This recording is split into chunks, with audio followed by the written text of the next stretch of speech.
The sky above the black wind expanse was a dull sheet of metal gray, so thick with ash and forgotten storms that even the sun felt like a memory. Nothing moved here. No birds, no machines, not even the wind dared whisper.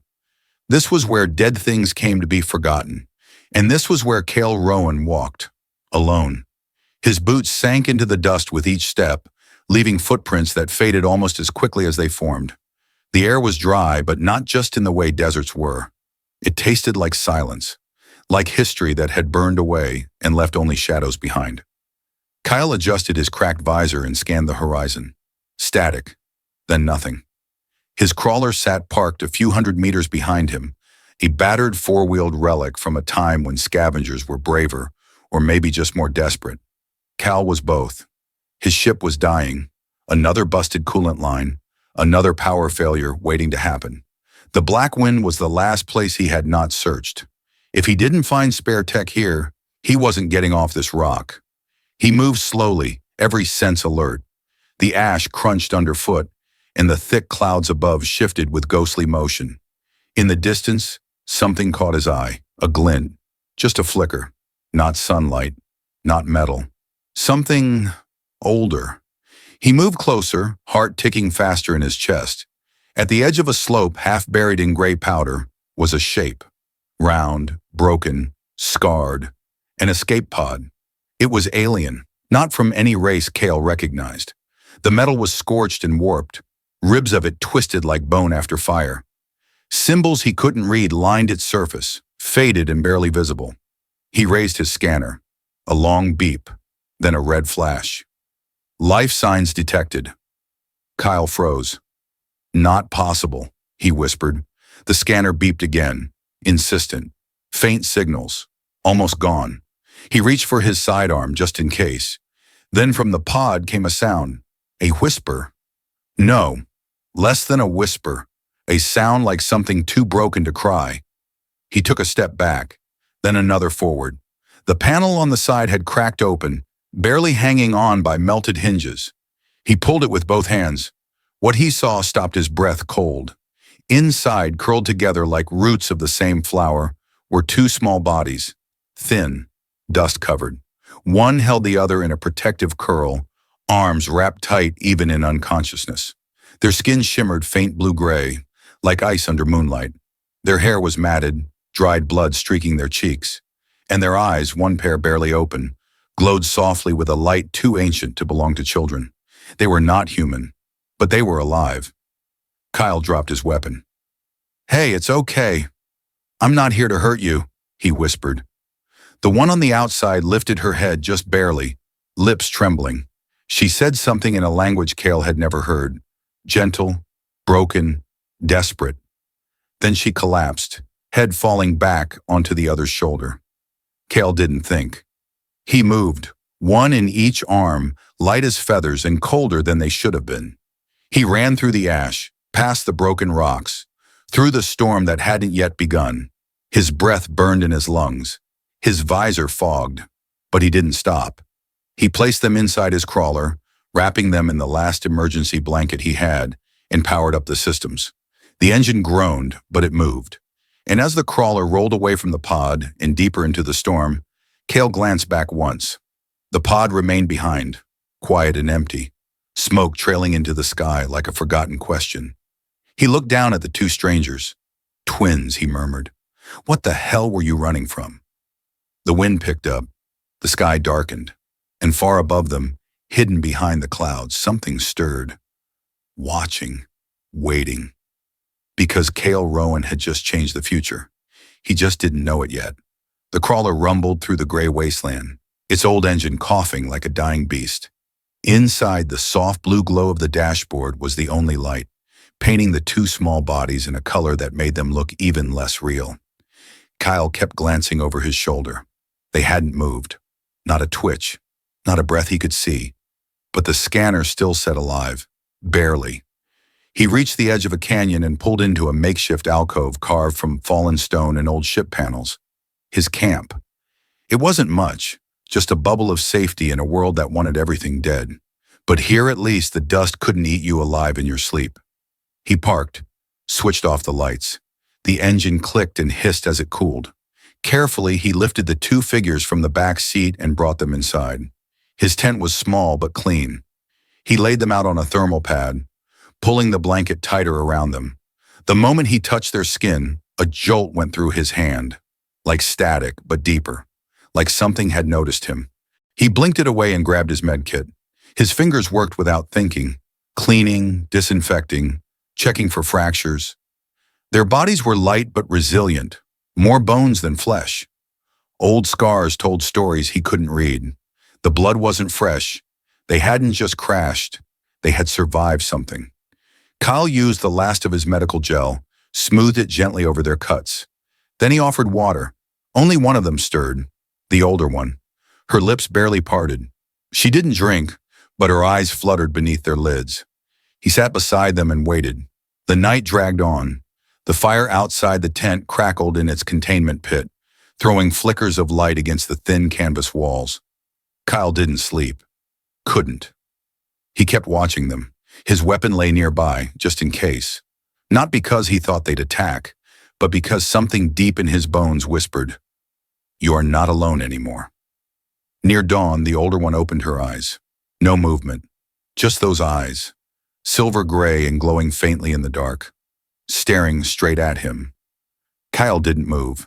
She blinked once, slowly, then turned to her sister and pressed a delicate hand to the girl's chest. The younger one coughed, a dry, hollow sound. Her eyes snapped open. Kael breathed out for the first time in minutes. "You're safe now," he said quietly. They didn't understand his words. He knew that. But they heard his voice, gentle, calm. The younger one closed her eyes again, her breathing leveled. Later, when Kael offered food, soft fruit, protein cubes, warm water, they hesitated. The older twin sniffed it, uncertain. Then, with hands that shook like leaves in wind, she took a piece and passed it to her sister. They ate fast, too fast. Kael reached forward gently. "Easy. You'll make yourself sick."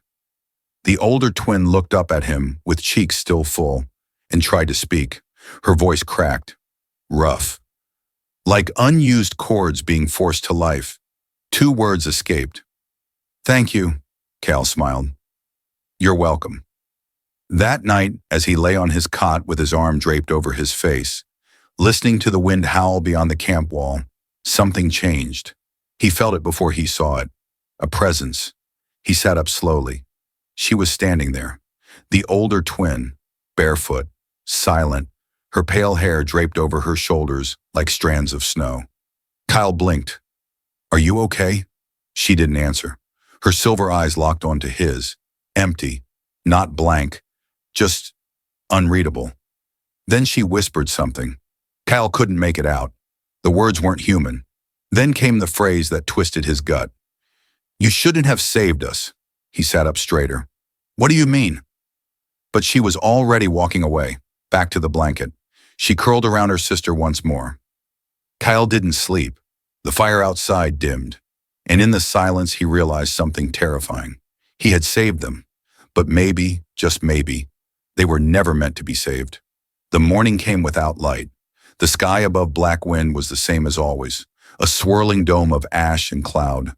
No sun, no color, just a heavy, suffocating gray. Inside the tent, Kael stirred from his half-sleep, the memory of that whispered warning still looping in his head. "You shouldn't have saved us." He sat up, looked to the thermal mat. The twins were gone. His heart skipped. Kael leapt to his feet, grabbed his jacket, and threw open the tent flap. The wind outside was dry, gritty, and utterly still. No footsteps, no voices, just the crunch of dust beneath his boots. Then he saw them. They were crouched near his supply crates, still, silent, not rifling through the food like he expected, but simply watching it. The older twin leaned forward slowly, almost ceremonially, and ran her fingers over a sealed protein pack. She didn't open it. She sniffed it, then recoiled like it offended her. Kael approached carefully. "Hey, you two okay?" No reply. The younger one tilted her head. Her nostrils flared. Her lips curled, not in hunger, but in something else. She growled. It was low, Alien, not like a child, not even like an animal, like a warning. Kael stopped walking. His instincts kicked in. He raised both hands slowly, palms out. You're safe here. You need food. Eat. Please. The older twin turned to him at last. Her eyes were dim, cloudy. Her voice was quiet, almost mechanical. Not food. Kael blinked. You ate yesterday. We taste, she replied, but it was empty. Kael felt a chill run up his spine. He looked back at the open containers. Everything still untouched, still perfectly arranged. The food hadn't been touched since he found them, yet they were alive. How are you not starving? She stepped closer, bare feet silent in the dust. Then she touched his hand. It was like a blade pressed against his soul. A flash, too fast to process. A burning city, screaming skies, stars that were wrong, doors that opened into nothing, a hand reaching out from light and dragging him inward. And hunger, not for meat, not for water, for something deeper. Kael gasped and jerked his hand back. His legs buckled. He dropped to his knees. The older twin fell with him. Her body was light, too light, but warm, almost feverish. She looked up at him, eyes glowing just slightly. We are bound, she whispered. Kael's heartbeat thundered in his ears. His vision swam. What does that mean? But she had already gone still again. He laid her down gently beside her sister, who had not moved the entire time.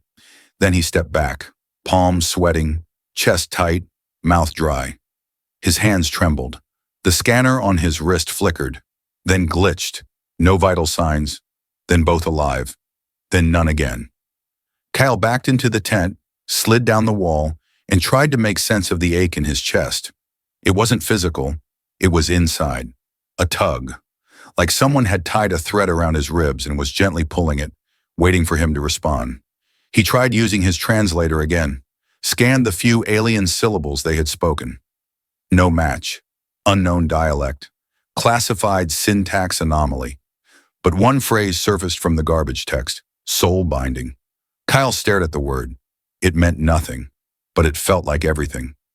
Later that night, he cooked again, just to feel normal. A small stew, some dried fruit, a protein broth. He laid it all out neatly, ritualistically. The twins approached. They did not eat. Please, Kael said, you need strength. The older twin looked at him, long and quiet. Then instead of taking the food, she walked forward and knelt in front of him. Her voice cracked like something old being forced to speak. No more pretending, she whispered. We need you. Then her skin began to glow. So did her sister's, a soft silver light.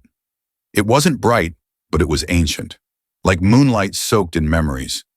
The light wrapped around Kael. He gasped, fell backward, not from pain, but from depth. He saw everything.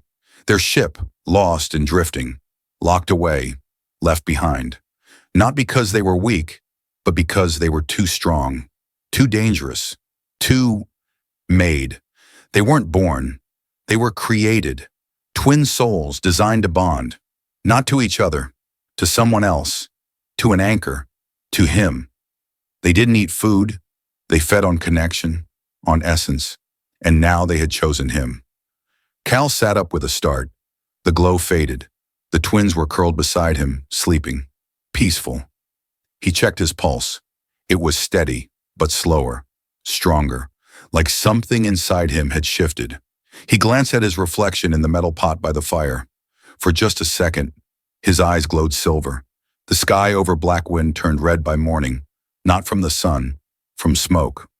Kael stood on top of his crawler, eyes narrowed behind his visor, watching shadows move across the distant hills. Too large to be animals, too slow to be drones. They were coming, and not quietly, but his mind wasn't on the horizon.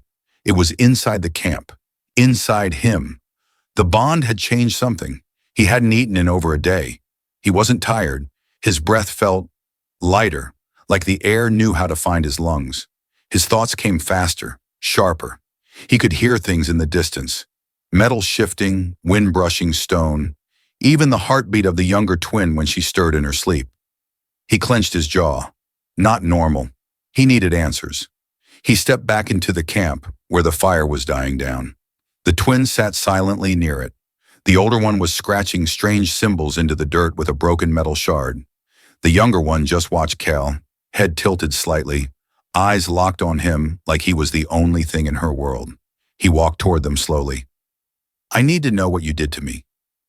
No answer. "You touched me. You showed me things."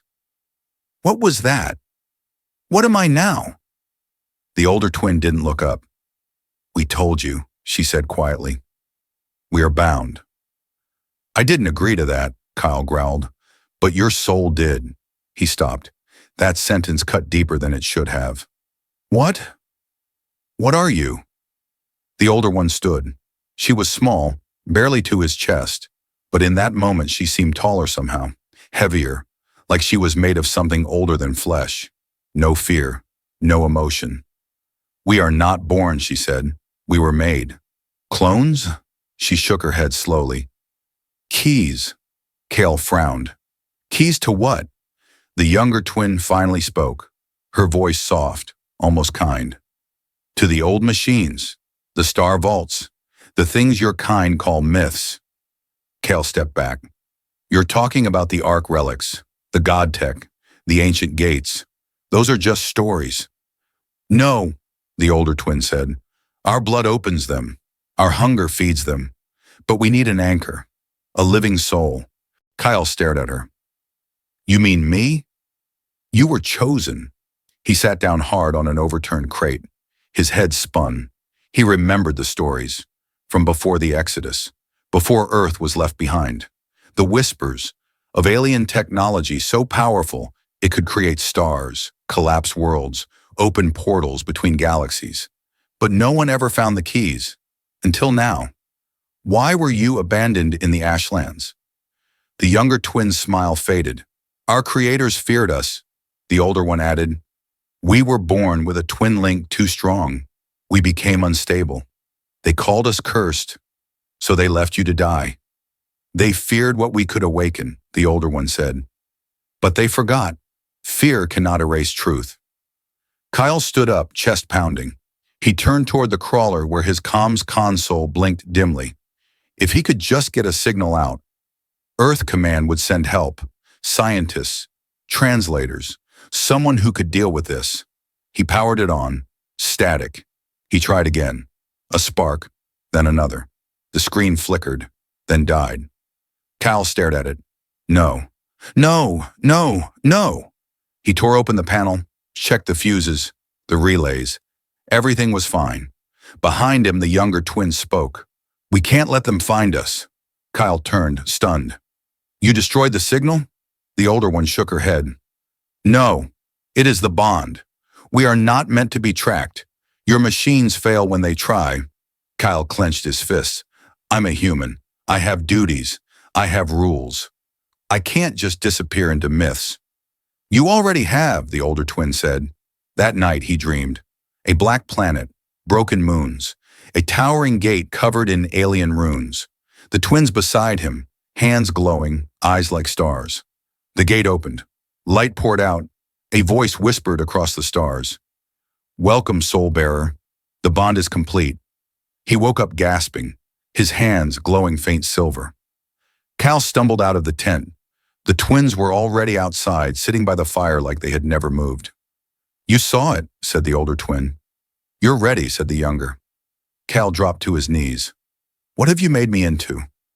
The older one knelt beside him, pressed a hand to his chest. "We didn't make you. We only revealed what was already inside."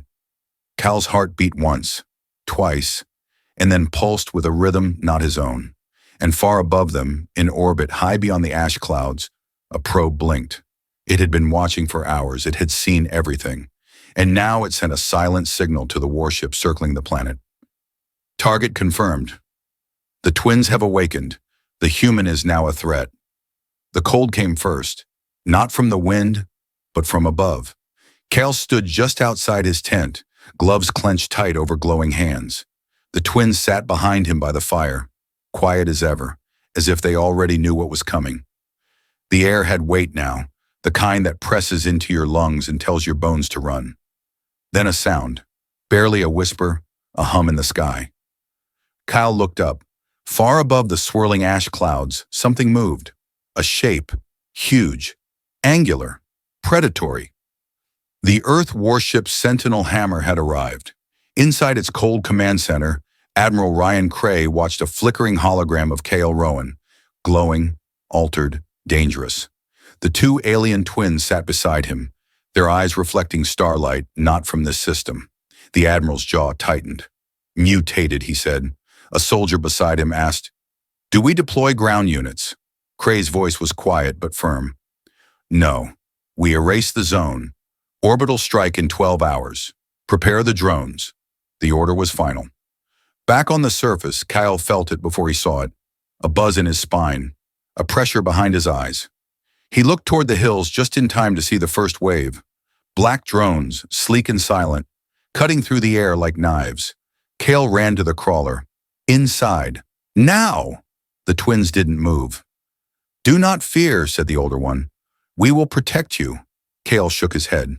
"No. This time I protect you." The first drone opened fire. Kael raised his hands.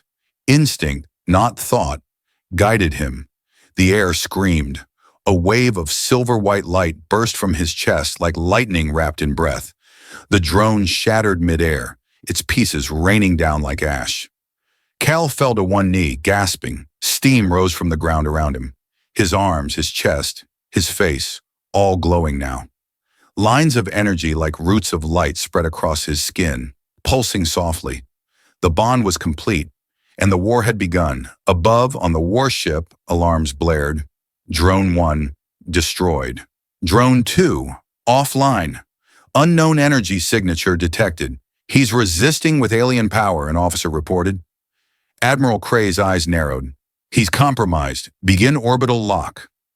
Kael helped the twins into the crawler as the sky grew darker. Not from nightfall, but from the shadow of the ship above.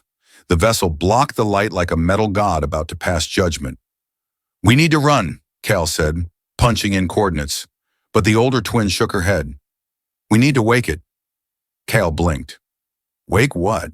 "The relic," she whispered. They led him into the hills behind the camp. Dust swirled around them like breath held too long. At the base of a jagged cliff, half covered in stone and ash, lay something massive. A door, round and ancient, pulsing with a blue glow so slow it felt like a heartbeat in stone. The twins stepped forward and placed their hands on the metal. The door opened. A warm wind rushed out, carrying with it a sound. Not a voice, not a song. Something deeper, like memory, like awakening. Kael stared into the dark tunnel behind the threshold. "What is this place?" he whispered. The older twin turned to him and for the first time smiled. "A cradle of forgotten power," she said. "And now your true form begins." Inside the vault, the air was warm and strange. The walls were smooth, pulsing with soft light, blue, green, gold, veins in stone. Every step Kael took, the walls responded. The lights followed. He reached out. His hand brushed a panel. It opened. Inside was a chamber filled with floating metal spheres, each humming softly, orbiting a central throne shaped like a flame turned to steel. It wasn't built for comfort. It was built for purpose. Kael stepped forward. His legs grew heavy. His chest ached. Not with pain, but with pressure. Something inside wanted to burst free. "You are now part of the vault," the older twin whispered. Kael touched the throne. It opened like it had been waiting for him. "But I don't know how to use it," he said. "You will," the younger twin answered. "You must, because they're coming." Above the clouds, the warship glowed with heat. "Target locked," an officer said. "Vault confirmed." Cray's voice was stone. "He has chosen alien power. He's no longer one of us." Countdown initiated. 10 minutes to strike. Cray whispered, "Goodbye, Kael Rowan." Inside the vault, Kael stepped into the throne. It closed around him, not like a trap, but like an embrace. The moment he sat, the room exploded with light. He saw everything. The ship, the attack, the countdown. He saw himself, standing on the warship bridge, glowing like a star. And then he saw Cray's face, eyes wide with fear. Kael opened his eyes. The vault pulsed. He didn't speak, but his voice echoed through the chamber. Shield us. The sky screamed. A beam of energy hotter than the sun tore through the clouds toward the vault. It hit something invisible mid-air and shattered, like glass against the bones of a god. The ground trembled. The fire cracked. The soldiers on the ship stared in horror. Impossible, one whispered. Admiral Cray stood slowly, his mouth dry. Kael wasn't the victim. He was the guardian. And deep within the vault, a new passage opened. The twins stood beside him. You stopped the first strike, said the younger. But more will come, added the older. Kael looked at his hands, his arms, his glowing skin. His heart still beat like a man's. But he knew he wasn't just a man anymore. The passage opened without sound, just a breath of warm air and a whisper only the stone could hear. Kael stepped forward, the twins at his side, and the ancient vault welcomed them in. This was deeper than any ruin he had ever seen. The air pulsed with memory. The light here was dim but alive, flowing through the walls like slow rivers of stardust. The further they walked, the more time seemed to bend. Moments stretching, compressing, looping in quiet echoes Kael couldn't quite name. The walls changed. No longer smooth metal, but black stone etched with glowing threads of language he didn't recognize, yet somehow understood. They didn't speak words. They spoke truths, emotions, choices, histories carved into energy. They reached a door unlike the others. It was not lit, not glowing, cold. Kael reached out. The moment his hand touched the surface, it opened. No grinding, no hiss, just a soft inhale of air, like the vault itself was remembering something it hadn't dared to feel in centuries. Inside, the room was silent. No floating tech, no lights, just stillness. At its center was a stone platform. Upon it, 3 crystal coffins. Kael stepped forward, heart heavy with something he couldn't name. Inside the coffins were 3 alien forms, tall, elegant, peaceful. Not machines, not monsters, makers. They looked like the twins, but older. Their faces were lined not with age, but with sadness. Kael felt it before the twins spoke. Who are they? He asked softly. Our creators, whispered the younger. The first to carry the bond, added the older. Kael's breath caught. They tried to share it, didn't they? With humans? Yes, the older said, and they were punished for it. Kael knelt beside the closest coffin. His reflection wavered in the crystalline surface. He didn't see power. He didn't see threat. He saw grief. I don't deserve this, he said. The room trembled. Not violently, gently, as if something deep inside the vault stirred in reply. Then a voice. It did not come from the twins. It came from within Kael. That is why you were chosen. The light returned, soft, golden, like sunrise behind memory. The coffins glowed. Symbols across the walls pulsed in sync with Kael's heartbeat. But now they made sense. They weren't just alien. They were familiar. And then he saw it all. The golden race. Not gods, not tyrants. A people who lived in harmony with the stars, who wove technology from light and emotion, who tried to unify life, not control it. But they were feared, hunted, betrayed. So they created 2 last keys, twin vessels, memory holders, and gave them one command. Find someone who remembers how to care.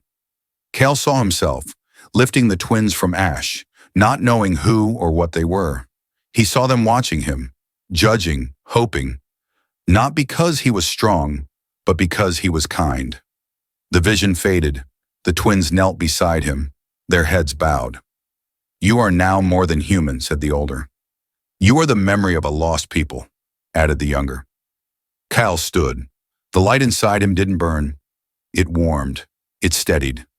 He felt clearer than he ever had. Stronger, not in body but in will. He looked at the twins, then at the empty air above the platform, then back toward the door. So what happens now? The older twin's eyes glowed gently.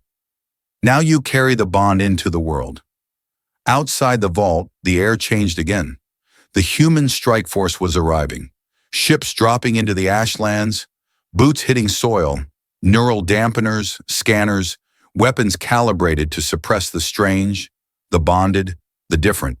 They were coming not to question, but to kill. Kael turned to the twins. "It's time." The younger one nodded. "Then let them see."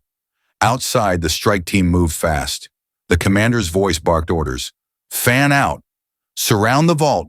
Prepare for full engagement." A younger soldier hesitated. "Sir, what if he's not the enemy?" "He's bonded," the commander snapped. "That makes him dangerous." But when they reached the mouth of the vault, they found only emptiness. No Kael, no twins.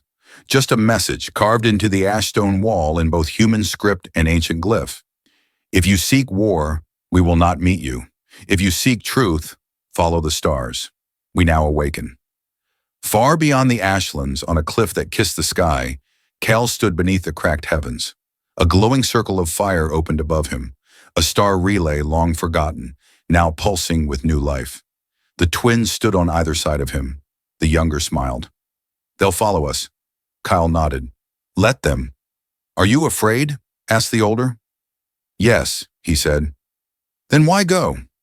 Kael turned to the light, to the gate that beckoned. Because fear doesn't mean stop, it means this matters. Together they stepped into the stars. The galaxy would never be the same, and neither would Kael Rowan. The star relay bloomed behind them, its blue light casting rivers of color across the void. Kael stood on a new world now, untouched by war, by greed, by memory. A sanctuary planet, the last place the vaults remembered. The air was thick with energy, but not violent. It was ancient, curious, waiting. Kael walked slowly, his boots sinking into moss that shimmered beneath his feet like it remembered being starlight. The ruins around him were vast, circular, humming gently as he passed. Every surface responded to his presence. Panels opening, lights activating, symbols rising from the ground as if greeting an old friend. The twins followed in silence. "This place knows you," the younger one said. "It remembers all who were kind," added the older. Kael swallowed hard. He could feel something shifting in him again. Every breath he took felt deeper, richer. The light inside him was no longer a foreign pulse. It had merged with him completely. He was no longer just a man bonded with alien force. He was a vessel of memory. He was the bridge. And above, beyond the shield of the relay, the sky broke open. The human fleet had arrived. Hundreds of ships in tight formation, weapons armed, orders locked. Inside the lead warship, Admiral Cray stood before a full tactical display. His face was tight, voice cold. "Stand down. Surrender the alien twins." "You are not their father," he transmitted. "You are not even human anymore." Kael stood at the edge of the world, eyes glowing faintly, light threading through the veins of his hands. He didn't respond with anger. He didn't shout. He simply closed his eyes and whispered one line back. "I wasn't their father when I found them, but they chose me, and I chose them." The first wave came fast, missiles, drones, sonic bursts, but none touched the ground. Kael raised his hand. A pulse erupted from his chest, silent but vast, like a wave of memory sweeping away pain. The sky froze. Time itself slowed. Missiles shattered midair, dissolving into ash. Drones stopped, powerless, useless. The human ships pulled back, shaken. Kael lowered his arm. His body glowed like morning mist catching the first light. Behind him, the twins stepped forward. "You have passed the trial," said the older. "You are now the keeper of our race," said the younger, "and of your own." A structure rose behind them, a tower of light and glass and memory. At its top, a beacon ignited, sending a signal not just across space but across bloodlines, to the hidden, the forgotten, the exiled. The message was simple. We live. Back in Earth's orbit, aboard the warship, something changed. One of the ships powered down, then another, then another. Inside, soldiers removed helmets, looked at the light below. Some wept, some whispered. He protected them. He didn't fight back. He chose peace. Admiral Cray stood frozen. He could end it. He could fire everything. But he didn't. He turned slowly and gave the order that would echo through the galaxy. Let them go. Let him go. He's not ours anymore. And he's more. Years passed, but the story didn't fade. Children, human and alien, would one day walk through the glowing halls of the sanctuary, fingers brushing ancient panels that responded with songs no one taught them. And at the heart of the great vault, beneath the high skylight where starlight pooled like water, stood a statue. A man holding the hands of two glowing girls, one human, two alien. And beneath the statue, etched in both Earth Standard and the glyphs of the Vault-born, was a single line. Family is not born, it is chosen. In Kael Rowan, he never returned to Earth. He didn't have to, because when he looked to the stars, he saw them all as home. The sanctuary world never slept, not in the way other planets did. Its silence was never empty. It pulsed. It breathed. Beneath its soil were memories not buried, but planted. Seeds of a future waiting for someone to believe in it again. Kael stood at the edge of a glowing lake, its surface still as glass. Above him, stars danced like fireflies in slow motion. The twin lights walked beside him, quiet as they always were. But something had changed. They no longer felt like echoes of the past. They felt like the beginning of something new. He looked down at his hands. The light was still there, silver and soft, but it didn't scare him anymore. It moved with his breath, like it belonged to him now. The younger twin touched the water with her toe. Ripples moved outward, glowing faint blue. "This place," she said, "is the first." The older one added, "And now it is also the last." Kael nodded slowly. He understood. This world was not a fortress. It was not a weapon.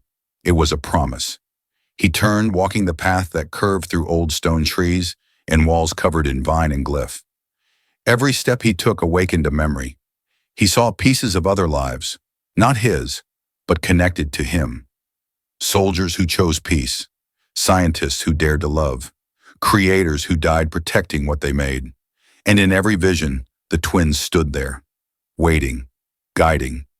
He reached the summit of the sanctuary, a high cliff overlooking the vault's shining tower. Below, people, travelers, refugees, children, walked through the lights. No one ran, no one shouted. It was not a place of command. It was a place of belonging. Kael sat on the stone edge and let the wind carry his thoughts upward. In his heart, something warm stirred. Not just hope, gratitude. Not for what had happened, but for the chance to choose differently. The twins sat beside him. Neither spoke. They didn't need to. Above them, in a distant orbit, a human ship floated. Silent, still. Inside it, the last order given remained untouched in the command log. Do not pursue, observe, understand, and maybe, just maybe, learn. Kael's voice broke the quiet, soft, low. "I never asked for this," the older twin answered gently. "You didn't have to," the younger one added. "You showed up when no one else would." He smiled faintly, looked out to the horizon where the ruins shimmered in pale gold. "Do you think they'll come? They already have." In the vault below, a new statue was being carved. Not just of Kael, not just the twins, but of others. New arrivals, children born in the sanctuary, creators from old worlds, artists, pilots, dreamers. The message was growing. The stars are not silent. They were only waiting for someone to listen. Kael rose to his feet. The wind shifted. He raised his hand toward the sky, not in farewell, but in invitation. And across the galaxy, in hidden corners of space, in broken colonies and quiet moon stations, people saw the signal and followed. So now, to you who are listening, who watched Kael's story unfold, who felt the fire rise in your chest when he stood between war and wonder, what would you have done? Would you have walked away from the pod in the ash? Would you have raised your hand when the missiles came? Or would you too? Choose them. Let us know in the comments. Tell us what family means to you. And remember, it's not where we're born. It's who we stand beside. Thank you for walking with us across this galaxy. If this story moved you, drop a comment, share your thoughts, or simply say hi. We read every message. Until next time, keep watching the stars. HFY Obsession.